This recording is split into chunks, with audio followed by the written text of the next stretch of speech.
তথ্য ও সম্প্রচার মন্ত্রী জহিরুদ্দিন স্বপন বলেছেন, রাষ্ট্র মেরামতের অংশ হিসেবে গণমাধ্যমের স্বাধীনতা নিশ্চিত করবে সরকার। সে লক্ষ্যে পথনকশা তৈরি করা হচ্ছে। আজ সকালে রাজধানীর একটি হোটেলে এক কর্মশালায় তিনি কথা বলেন। জাতীয় গণমাধ্যম কমিশনের রূপরেখা প্রণয়নের লক্ষ্যে এই কর্মশালার আয়োজন করে তথ্য ও সম্প্রচার মন্ত্রণালয়।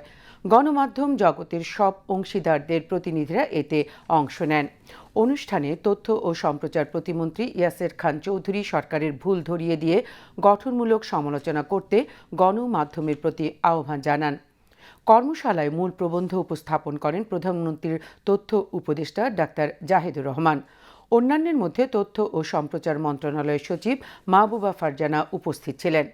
কর্মশালায় গণমাধ্যম কমিশন গঠন ও কাজের পরিধি ও প্রক্রিয়া নিয়ে আলোচনা করেন বক্তারা।